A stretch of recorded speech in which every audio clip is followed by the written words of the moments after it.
ಇನ್ನು ಮುಂದೆ ದಿನಕ್ಕೆ 25 ಗಂಟೆ ಭೂಮಿಯ ವೇಗದಲ್ಲಿ ಭಾರೀ ಬದಲಾವಣೆ. ವಿಜ್ಞಾನಿಗಳ ಹೊಸ ಸಂಶೋಧನೆ, ಹೊಸ ಭವಿಷ್ಯವಾಣಿ. ಜರ್ಮನಿಯ ಮ್ಯೂನಿಚ್ ತಾಂತ್ರಿಕ ವಿಶ್ವವಿದ್ಯಾಲಯದ ವಿಜ್ಞಾನಿಗಳ ಒಂದು ಹೊಸ ಸಂಶೋಧನೆ ಯಾವಾಗ ಸಂಭವಿಸುತ್ತದೆ, ಎಷ್ಟು ದಿನಗಳಲ್ಲಾಗುತ್ತದೆ, ಯಾವ ವರ್ಷಗಳಲ್ಲಾಗುತ್ತದೆ, ಒಂದು ಕುತೂಹಲಕಾರಿಯಾಗಿರ್ತಕ್ಕಂಥ ಒಂದು ಹೊಸ ವಿಚಾರವನ್ನು ನಿಮ್ಮ ಮುಂದೆ ತಂದಿನಿ. ಇದರಿಂದ ಆಗುವಂಥ ಪರಿಣಾಮಗಳೇನು, ಇದರಿಂದ ಆಗುವಂಥ ಅನುಕೂಲಗಳೇನು ನೋಡೋಣ ಬನ್ನಿ. ವಿವರವಾದಂಥ ಒಂದು ವಿಡಿಯೋವನ್ನು ನಾನು ನಿಮಗೆ ಕೊಡ್ತಾ ಇದ್ದೀನಿ. ಒಂದು ಹೊಸದಾಗಿರ್ತಕ್ಕಂಥ ವಿಚಾರವನ್ನು ಬಗ್ಗೆ ಚರ್ಚೆ ಮಾಡೋಣ ಬನ್ನಿ ಈ ವಿಡಿಯೋದಲ್ಲಿ. ಭವಿಷ್ಯದಲ್ಲಿ ಭೂಮಿಯ ಒಂದು ದಿನದ ಅವಧಿ 25 ಗಂಟೆಗಳಿಗೆ ಏರಿಕೆಯಾಗಲಿದೆ ಎಂದು ಹೊಸ ಸಂಶೋಧನೆಯೊಂದು ಬಹಿರಂಗಪಡಿಸಿರ್ತಕ್ಕಂಥ ಒಂದು ಮಾಹಿತಿ ಬರ್ತಾ ಇದೆ.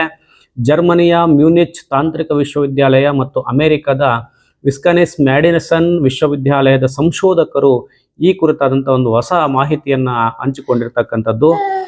ಹಾಗಾದರೆ ಏನು ಈ ಸಂಶೋಧನೆ, ಯಾರು ಮಾಡಿರ್ತಕ್ಕಂಥದ್ದು, ಹೇಗಿದೆ ಅಂತಕ್ಕಂಥದ್ದೆಲ್ಲವನ್ನು ಡೀಟೇಲ್ ಆಗಿ ಹೇಳ್ತಾ ಇದ್ದೀನಿ ಈ ವಿಡಿಯೋದಲ್ಲಿ. ವಿಡಿಯೋವನ್ನು ಎಲ್ಲ ಸ್ಕಿಪ್ ಮಾಡ್ದಂಗೆ ನೋಡಿ. ವಿಡಿಯೋ ಇಷ್ಟ ಆದರೆ ಒಂದು ಲೈಕ್ ಮಾಡಿ, ಶೇರ್ ಮಾಡಿ, ಕಮೆಂಟ್ ಮಾಡಿ.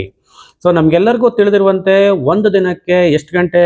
24 ಗಂಟೆ. ನಮ್ಮ ಕೆಲಸ, ನಮ್ಮ ನಿದ್ರೆ, ನಮ್ಮ ದಿನನಿತ್ಯದ ಜೀವನದ ಎಲ್ಲ ಚಟುವಟಿಕೆಗಳು ಈ ಸಮಯಕ್ಕೆ ಅನುಗುಣವಾಗಿಯೇ ನಡೀತಾ ಇರ್ತಕ್ಕಂಥದ್ದು. ಎಲ್ಲೂ ಬದಲಾವಣೆ ಇಲ್ಲ ಇಡೀ ಪ್ರಪಂಚದಲ್ಲಿ. ಆದರೆ ಒಂದು ಹೊಸ ಸಂಶೋಧನೆಯನ್ನು ಆಗಿದೆ. ಹೊಸ ಸಂಶೋಧನೆಯನ್ನು ನಡೆಸಿರ್ತಕ್ಕಂಥವ್ರು ಜರ್ಮನಿಯ ಮ್ಯೂನಿಚ್ ತಾಂತ್ರಿಕ ವಿಶ್ವವಿದ್ಯಾಲಯದ ವಿಜ್ಞಾನಿಗಳು. ಸೊ ಈ ವಿಜ್ಞಾನಿಗಳು ರಿಂಗ್ ಲೇಸರ್ ಅಂತಕ್ಕಂಥ ಒಂದು ಅತ್ಯಾಧುನಿಕವಾದಂಥ ಒಂದು ತಂತ್ರಜ್ಞಾನವನ್ನು ಬಳಸಿ ಭೂಮಿಯ ತಿರುಗುವಿಕೆಯ ವೇಗವನ್ನು ಅಳೆದಿದ್ದಾರಂತೆ. ಒಂದು ರಿಸರ್ಚ್ ಆಗಿದೆ, ಭೂಮಿ ತಿರುಗ್ತಾ ಇದೆಯಂತ ಒಂದು ವೇಗ ಏನಾಗಿದೆ ಇದನ್ನು ಅಳೆದಿದ್ದಾರೆ. ಸೊ ಇವರ ಪ್ರಕಾರವಾಗಿ, ಈ ಅಧ್ಯಯನದ ಪ್ರಕಾರವಾಗಿ ಭೂಮಿಯ ತಿರುಗುವಿಕೆಯ ವೇಗ ತುಂಬ ನಿಧಾನವಾಗ್ತಾ ಇದೆ.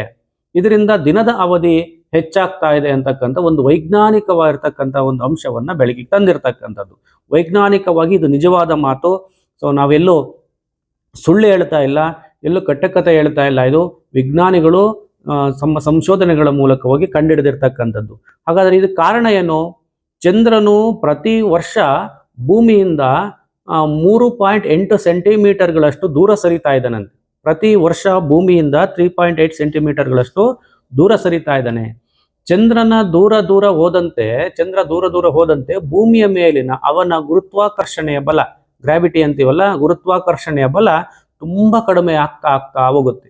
ಚಂದ್ರನ ಗುರುತ್ವಾಕರ್ಷಣೆಯು ಭೂಮಿಯ ಸಾಗರಗಳಲ್ಲಿ ಉಬ್ಬರವಿಳಿತ ಉಂಟು ಮಾಡುವಂಥ ಸಾಧ್ಯತೆಗಳಿದೆ. ನೋಡಿ, ಇವೆಲ್ಲ ಎಫೆಕ್ಟ್ಗಳು, ಉಬ್ಬರವಿಳಿತವನ್ನು ಉಂಟು ಮಾಡುವಂಥದ್ದು. ಈ ಪ್ರಕ್ರಿಯೆಯಲ್ಲಿ ಉಂಟಾಗುವಂಥ ಈ ಘರ್ಷಣೆ ಭೂಮಿಯ ವೇಗವನ್ನು ಕಡಿಮೆ ಮಾಡುತ್ತೆ. ಇದು ಕಡಿಮೆ ಮಾಡುತ್ತೆ. ಜೊತೆಗೆ ಮಂಜುಗಡ್ಡೆಗಳು ಕರಗ್ತಾ ಇರೋದ್ರಿಂದ ಮತ್ತು ಸಮುದ್ರದ ಮಟ್ಟ ಏರುತ್ತಾ ಇರೋದ್ರಿಂದ ಭೂಮಿಯ ದ್ರವ್ಯರಾಶಿಯ ಒಂದು ಹಂಚಿಕೆಯಲ್ಲಿ ಭಾರೀ ಬದಲಾವಣೆ ಆಗುವಂಥ ಒಂದು ಸಂಭವ ಇದೆ. ಸೊ ಭೂಮಿಯ ದ್ರವ್ಯರಾಶಿಯಲ್ಲಿ ಭಾರೀ ಬದಲಾವಣೆ ಆಗುವಂಥ ಸಂಭವ ಇದೆ. ಸೊ ಇದು ಕೂಡ ಭೂ ತಿರುಗುವಿಕೆಯ ಮೇಲೆ ಪರಿಣಾಮವನ್ನು ಬೀರುವಂತಹದ್ದು ಇವೆಲ್ಲವೂ. ಸೊ ಭೂಮಿಯ ಒಳಭಾಗದಲ್ಲಿರುವಂಥ ಈ ದ್ರವರೂಪದ ಲೋಹಗಳ ಒಂದು ಚಲನೆಯು ತಿರುಗುವಿಕೆಯ ಒಂದು ವೇಗದಲ್ಲಿ ಏರುಪೇರು ಉಂಟಾಗುವಂಥದ್ದು. ನೋಡಿ, ಕೆಳಗಡೆ ಭೂಮಿ ಅಂತರಾಳದಲ್ಲಿರ್ತಕ್ಕಂಥದ್ದು, ಭೂಮಿಯ ಮೇಲ್ಭಾಗದಲ್ಲಿರ್ತಕ್ಕಂಥ ದ್ರವ್ಯರಾಶಿ ಆಗಿರ್ಬೋದು, ಲೋಹಗಳಾಗಿರ್ಬೋದು, ಮಂಜುಗಡ್ಡೆಗಳಾಗಿರ್ಬೋದು, ಇವೆಲ್ಲವೂ ಸಹ ಬದಲಾವಣೆ ಉಂಟು ಆಗುವಂಥ ಎಲ್ಲ ಸಾಧ್ಯತೆಗಳು ಇರ್ತವೆ ಅಂತಕ್ಕಂಥದ್ದನ್ನ ಈ ವಿಜ್ಞಾನಿಗಳು ಕಂಡುಹಿಡಿದಿರ್ತಕ್ಕಂಥದ್ದು. ಇದರಿಂದ ಚಲನ ವೇಗ ಬಹಳಷ್ಟು ಕಡಿಮೆ ಆಗುತ್ತೆ ಅಂತಕ್ಕಂಥದ್ದು ಹೇಳ್ತಾ ಇದ್ದಾರೆ. ಸೊ ಹಾಗಾದರೆ ಇದು ಯಾವಾಗ ಸಂಭವಿಸ್ಬೋದು? 25 ಗಂಟೆ. ಇನ್ನು ಮುಂದೆ ದಿನಕ್ಕೆ 25 ಗಂಟೆ ಅಂತ ಹೇಳಿವಲ್ಲ, ಭೂಮಿಯ ವೇಗದಲ್ಲಿ ಭಾರಿ ಬದಲಾವಣೆ ಆಗುತ್ತೆ ಅಂತ ಹೇಳಿದ್ರು. ಯಾವಾಗ್ಲಿಂದ ಸಂಭವಿಸ್ತದೆ? ಒಂದು ಕುತೂಹಲಕಾರಿಯಾಗಿರ್ತಕ್ಕಂಥ ಮಾತು ಇದು. ಸೊ ಇದು ರಾತ್ರೋರಾತ್ರಿ ಆಗುವಂಥ ಬದಲಾವಣೆ ಅಲ್ಲ. ಅದು ನಮಗೆ ಗೊತ್ತಿರಬೇಕು. ರಾತ್ರೋರಾತ್ರಿ ಅಂದ್ರೆ ನಾಳೆ ಆಗುತ್ತೋ, ನಾಡ್ದಾಗುತ್ತೋ, 2026 ವರ್ಷದಿಂದ ಆಗುತ್ತಾ ಅಂತಕೊಂಡ್ರೆ ಖಂಡಿತ ಇಲ್ಲ.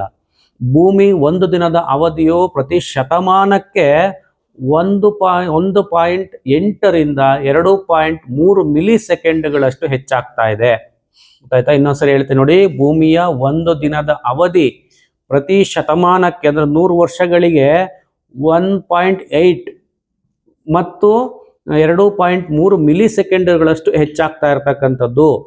ವಿಜ್ಞಾನಿಗಳ ಅಂದಾಜಿನ ಪ್ರಕಾರವಾಗಿ ಇದು 25 ಗಂಟೆ ಆಗೋದಕ್ಕೆ ಇನ್ನೂ ಸುಮಾರು 20 ಕೋಟಿ ವರ್ಷಗಳ ನಂತರ ಒಂದು ದಿನದ ಅವಧಿಯಲ್ಲಿ 25 ಗಂಟೆಗಳಾಗಬಹುದು ಅಂದಿದ್ದಾರೆ. ನಾಳೆ ಆಗುತ್ತೆ ಎಂದಿಲ್ಲ, ಮುಂದಿನ ವರ್ಷ ಆಗುತ್ತೆ ಎಂದಿಲ್ಲ. ಸುಮಾರು 20 ಕೋಟಿ ವರ್ಷಗಳು ಬೇಕು ಇದು ಬದಲಾವಣೆ ಆಗೋದಕ್ಕೆ ಅಂತಕ್ಕಂಥ ಮಾಹಿತಿ ಅವ್ರು ಹೇಳಿರ್ತಕ್ಕಂಥದ್ದು.